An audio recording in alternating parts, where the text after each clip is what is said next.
Salut les CM2, allez, une petite vidéo de révision sur les tracés de figures géométriques. On va commencer par revoir un petit peu les bases et puis ensuite on reverra comment on trace les quadrilatères particuliers. Bien, allez c'est parti. Alors, première chose, la droite perpendiculaire. Je vais tracer devant vous une droite perpendiculaire à une autre droite et qui passe par un point donné. Donc déjà, j'ai besoin d'avoir ma première droite. Je rappelle qu'une droite, ça ne se mesure pas, ça se trace. Alors, je place un point A par exemple. Voilà.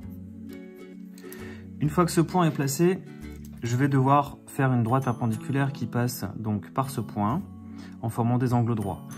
À la règle, je ne peux pas le faire, j'ai besoin absolument d'une équerre. Le mieux, c'est de continuer aussi à utiliser la règle en fait, comme un rail. Hein.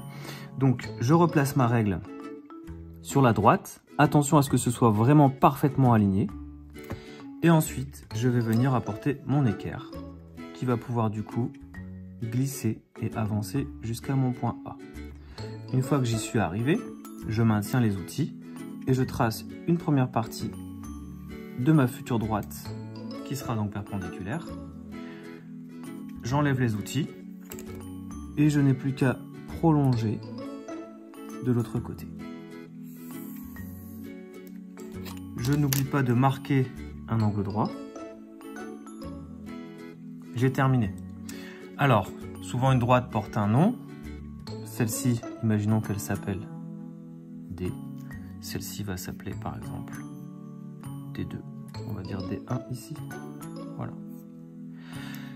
D1 et D2 sont donc perpendiculaires. Alors, je reprends l'exercice. Imaginons maintenant qu'on me demande de tracer une droite qui soit parallèle à D1. Alors, je rappelle que D1, c'est cette droite-là. Hein. Donc, il faut que je trace une droite parallèle, c'est-à-dire qu'elle va aller dans le même sens.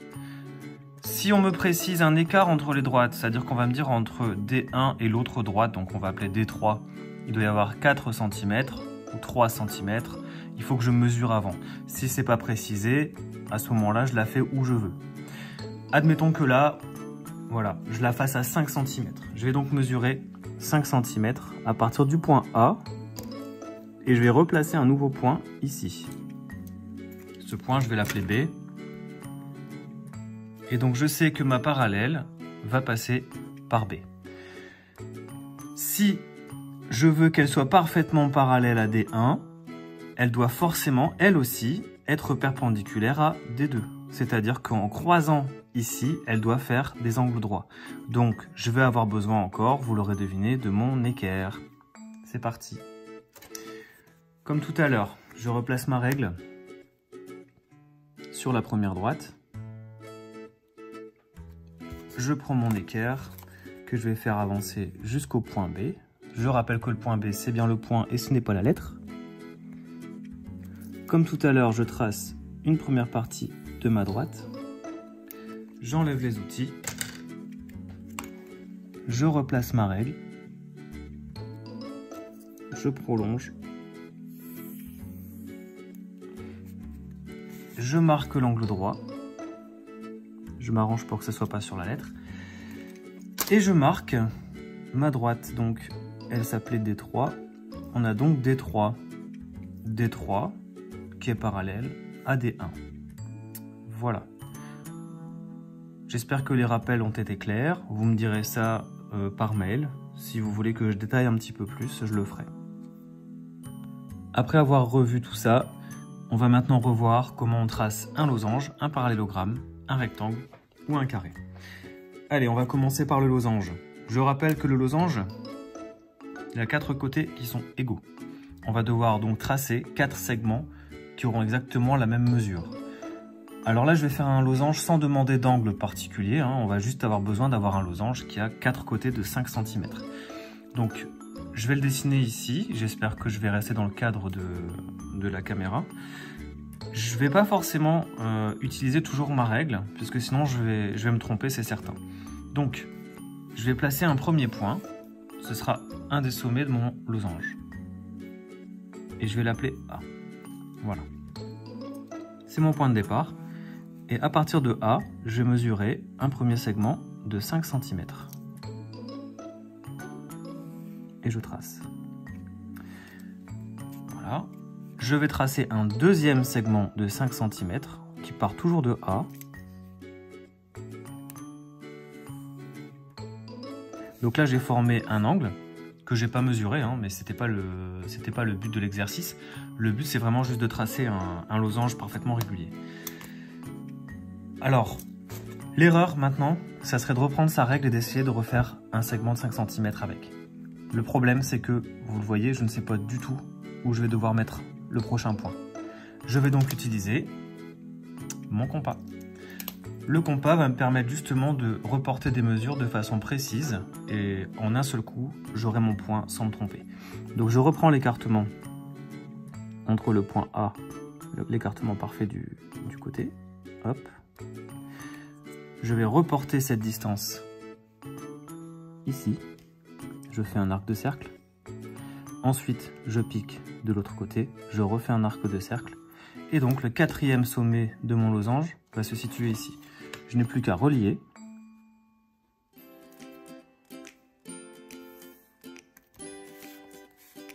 Comme ça. Et mon losange est terminé. J'ai bien 4 côtés égaux. Et 4 sommets. Donc je vais nommer mes sommets. Mon losange, je veux qu'il s'appelle A, B, C, D. Je rappelle que quand on nomme un quadrilatère, on essaie de tourner dans le sens des aiguilles d'une montre, dans l'ordre alphabétique. Donc ici, on va avoir le point B, ici le point C, et ici le point D. Je veux montrer que c'est un losange. Voilà, je vais placer ces petits symboles qui montrent que les 4 côtés sont égaux. Je rappelle que dans un losange, les angles qui sont face à face sont eux aussi égaux. Donc ces deux angles sont égaux. Et ces deux angles-là sont égaux eux aussi. Prochaine étape, encore un losange, mais avec 4 angles droits. Ça s'appellera donc un carré. Bien, alors pour mon carré, ça va être exactement la même chose, sauf que l'angle de départ, il va devoir être droit. C'est obligé, hein, parce que vous savez, un carré, il a 4 angles droits. Je vais donc devoir reprendre mon équerre. Alors c'est parti, mon carré, je vais prendre les mêmes mesures que tout à l'heure pour mon losange, c'est-à-dire 5 cm. Donc je place déjà mon premier point. Ah, et c'est parti. Donc voilà mon premier côté. Alors ici, je vais prendre mon équerre. Je peux, comme tout à l'heure, reprendre ma règle pour m'aider. C'est toujours mieux, au moins vous êtes sûr de ne pas vous tromper. Par contre, il faut vraiment bien appuyer sur les doigts hein, si vous ne voulez pas que votre règle bouge. Comme ça, on a un appui ferme. J'avance jusqu'au point A et je trace. Alors là, je ne mesure pas. Vous avez vu? Je vais avoir plus que 5. Mais je ne mesure pas tout simplement parce que j'ai cet espace ici. Alors, je vais mettre au point. J'ai cet espace entre le 0 et le bord qui va fausser. Donc, j'ai tracé quelque chose, on le voit, qui est plus long que mon côté. Maintenant, c'est à moi de mesurer 5 cm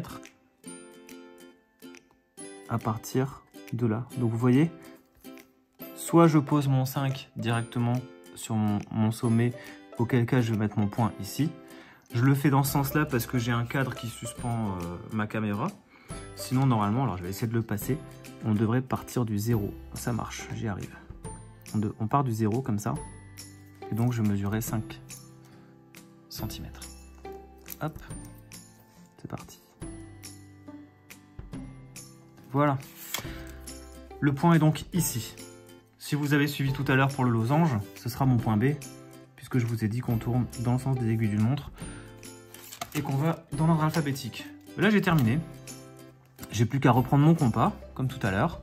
Je reprends l'écartement. C'est le même que tout à l'heure. Hein. Vous voyez, ça n'a pas bougé.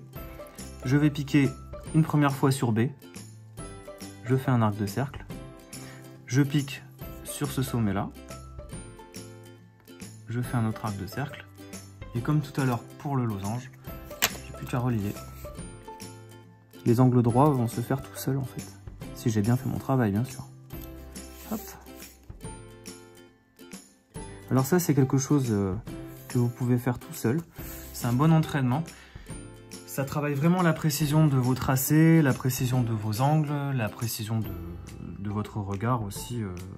Voilà, vous devez être capable à la fin de vérifier votre polygone. Alors je vais vérifier, est-ce que j'ai bien fait mon travail, auquel cas je devrais avoir 4 angles droits. Vous avez vu que cette technique-là, elle est plutôt intéressante, puisqu'en fait, j'ai utilisé mon équerre qu'une fois, au départ, et les 3 autres angles droits se sont faits tout seuls. Là où certaines techniques qu'on peut vous présenter à l'école, en utilisant que l'équerre, sont un peu plus risquées, puisque l'équerre, c'est quand même un outil qui, si on ne l'utilise pas bien, amène à faire des erreurs très très souvent. Donc voilà. J'ai bien un angle droit ici, j'en ai un autre ici, et j'en ai encore un autre ici. Voilà. J'ai bien un carré. Alors, je termine le point C, le point D. Je marque mes 4 angles droits. Voilà. Je peux aussi, comme tout à l'heure, signifier que les 4 côtés sont égaux. Et là, il n'y a aucun doute, j'ai bien un carré. Alors, le reste du travail, normalement, ça serait gommer les petits traits de construction qui dépassent. Voilà, je ne le ferai pas parce que ma gomme n'est pas là à proximité. On va donc enchaîner sur la construction d'un parallélogramme. Alors, juste pour rappel, un parallélogramme, c'est un quadrilatère. Quadrilatère, 4 côtés. C'est un quadrilatère qui va être composé de 4 côtés qui vont être égaux 2 par 2 et parallèles 2 par 2, d'où son nom parallélogramme. Regardez, à main levée, je trace 2 droites parallèles, je retrace 2 autres droites parallèles. Au centre, je viens de retracer un parallélogramme. Le parallélogramme, il est facilement identifiable puisque ce côté-là est égal à ce côté-là est égal à ce côté-là, et comme dans le losange, les angles opposés sont égaux aussi. Voilà. Un parallélogramme, c'est ça. Généralement, encore une fois, il porte un nom. Donc celui-ci, on pourrait dire le parallélogramme ABCD. Maintenant, on va voir comment on le construit. Alors, avant de passer au descriptif de la construction précis, je vais vous demander d'essayer de relever un petit défi. C'est-à-dire que là, vous allez vous inspirer de tout ce qu'on a vu jusqu'à maintenant sur la construction du carré et du losange. C'est-à-dire qu'on va utiliser la même technique. Je vais juste vous donner 2 mesures. Le parallélogramme que je vais vouloir tracer, sa largeur, je veux que ça fasse 5 cm et sa longueur, 7 cm. Donc là, avant de continuer la vidéo, vous pouvez mettre en pause et en utilisant ce que je viens de vous expliquer, essayez de tracer ce parallélogramme. Vous avez besoin de votre règle, de votre porte-mine et de votre compas. C'est tout. Allez, je vous laisse essayer. Je reviens dans 3 secondes et je vous donne la solution. Bien, j'espère que vous avez été courageux et que vous avez tenté de relever le défi. J'espère aussi surtout que vous l'avez réussi, il n'était pas très difficile, il était à votre portée. Alors c'est parti. Donc j'avais demandé un parallélogramme de 5 cm de largeur sur 7 cm de longueur. Je n'avais pas précisé de mesure d'angle, donc je vais commencer comme d'habitude par faire un premier point. Donc hop, point A. Je vais faire une première longueur, donc de 7 cm. Voilà. Et je vais faire une première largeur ici, donc de 5 cm.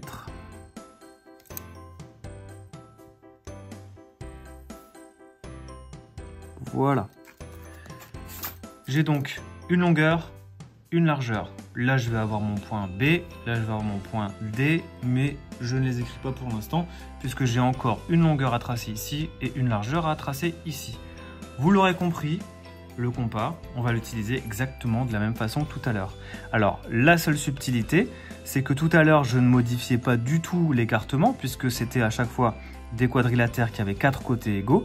Là, il faut que je sois prudent, puisque je vais devoir reporter une fois la longueur et une autre fois la largeur. Donc, je vais commencer par la longueur. Donc, vous voyez, je prends l'écartement de ma longueur. Voilà. Et comme ma future longueur va se trouver ici, c'est donc sur ce point-là que je vais piquer mon compas et faire le premier arc de cercle. Maintenant, je vais devoir prendre l'écartement de ma largeur. Donc je reprends le point A et je reprends l'écartement précis de ma largeur. Voilà, ici. Maintenant, je vais piquer ici et je fais mon deuxième arc de cercle. Mon quatrième point est tracé. Alors, je vais redécaler la feuille pour centrer dans l'écran. Voilà. Je n'ai plus qu'à tracer, donc je vais gommer ce petit trait là qui n'a rien à faire là. Voilà. Je trace ma longueur. On voit déjà, grâce à la règle ici, on voit déjà que c'est vraiment bien parallèle. Qu'il n'y a pas du tout de rapprochement ni d'écartement. Et ensuite, je trace ma largeur. Voilà. Mon parallélogramme est terminé. Je le nomme A, B, C, D. Mes angles opposés sont égaux. Alors ça, vous n'êtes pas obligé de le faire à chaque fois, hein. C'est juste que je le rappelle, puisqu'à force de le voir, vous allez le retenir. Et mes côtés sont égaux par 2. Mes deux longueurs sont égales, mes deux largeurs sont égales. Je peux rajouter aussi les choses suivantes. Je peux rajouter quoi? Que mon côté AB, il est parallèle à mon côté CD. Et que mon côté BC, il est parallèle à mon côté AD. Voilà. Je pouvais le faire tout à l'heure pour le carré et le losange, c'est exactement la même chose. Mais bon, voilà. Donc là, j'ai un parallélogramme. Allez, on va faire un rectangle maintenant. Alors un rectangle, qu'est-ce que c'est? Eh bien simplement un parallélogramme qui a 4 angles droits. Donc on va reprendre les mêmes mesures que tout à l'heure. 5 pour la largeur, 7 pour la longueur. C'est parti. Alors, je vais faire ma première... Voilà, je vais commencer par ma longueur plutôt. Voilà.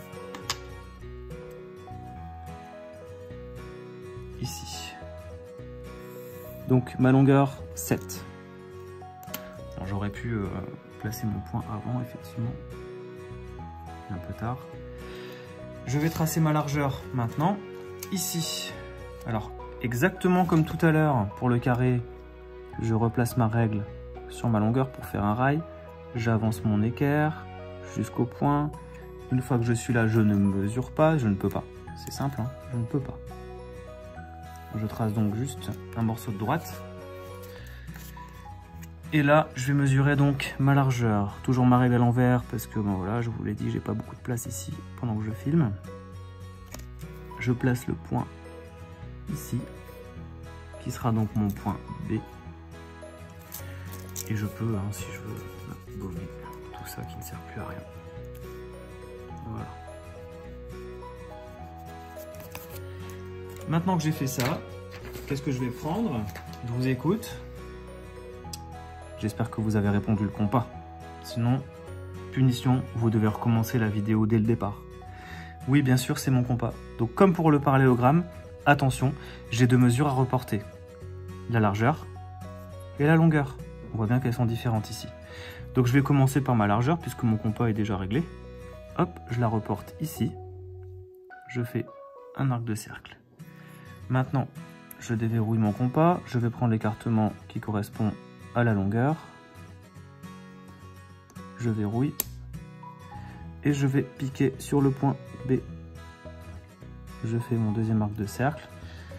Je n'ai plus qu'à relier. Vous commencez à avoir l'habitude. Hop. Alors, je pars de mon point B jusque... Endroit où les deux arcs de cercle se croisent. Je relie ici. Et j'ai terminé. Je nomme ici point C, point D. Je place mes 4 angles droits.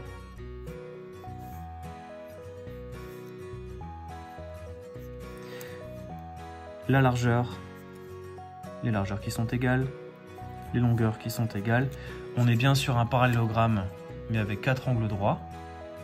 Je peux très bien imaginer ici que les droites continuent et on retrouve ce que j'ai fait tout à l'heure à main levée pour le parallélogramme, c'est-à-dire qu'on a deux droites parallèles.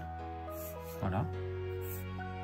et deux autres droites parallèles, sauf qu'en se croisant, elles forment des angles droits. On est exactement donc sur la même famille de quadrilatères, c'est juste qu'il a une particularité en plus. Alors ici, qu'est-ce que je peux écrire? Comme tout à l'heure, mes largeurs, elles sont parallèles entre elles. Donc, je peux noter que AB, la première largeur, elle est parallèle à CD. Mes deux longueurs sont parallèles aussi. Donc je peux dire que mes longueurs sont parallèles entre elles.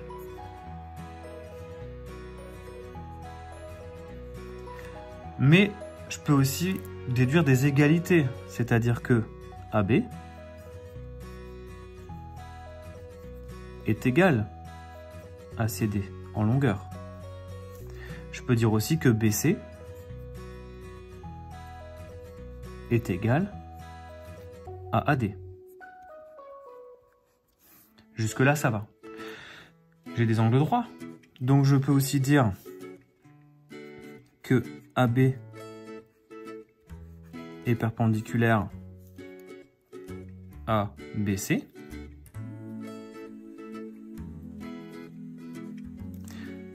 Ou alors à AD.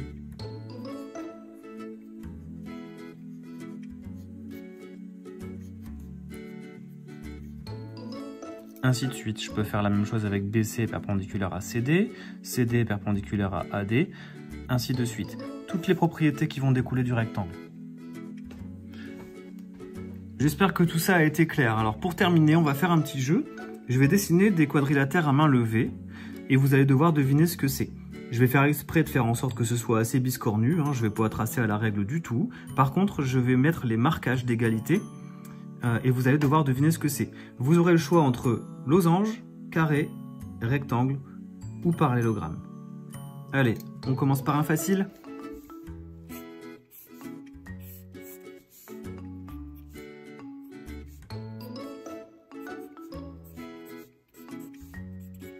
Alors, dites-moi. Tombez pas dans le piège, hein. Attention.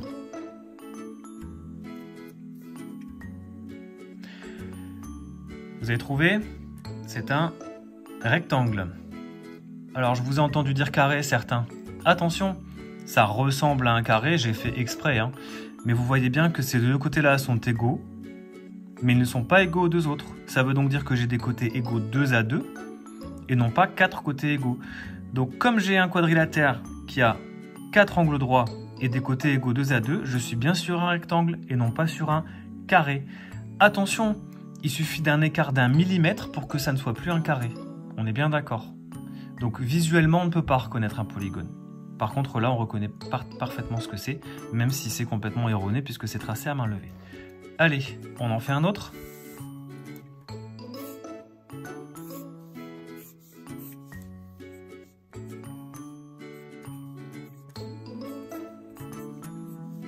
Alors, qu'est-ce que c'est? Eh ben oui, c'est un rectangle. Peut-être que vous avez répondu parallélogramme encore une fois parce que vous vous êtes référé à la forme. Attention, on regarde les symboles. Ici, j'ai bien des angles droits. Donc, ma figure est tracée à main levée. C'est pour ça que les angles sont faux. J'ai exagéré, effectivement, hein, mais c'est vraiment pour vous dire que c'est pas du tout la forme qui va primer, c'est le codage. Des côtés qui sont égaux 2 par 2. Donc, on est bien encore une fois sur un rectangle. On en fait un autre? Allez, c'est parti.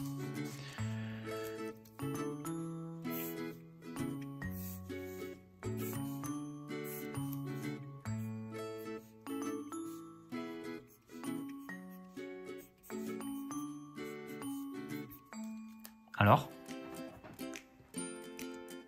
Un carré, oui. 4 côtés égaux, 4 angles droits.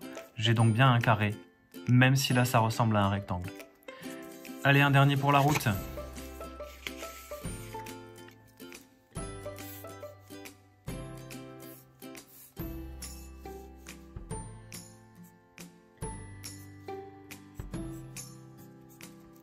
Alors, dites-moi.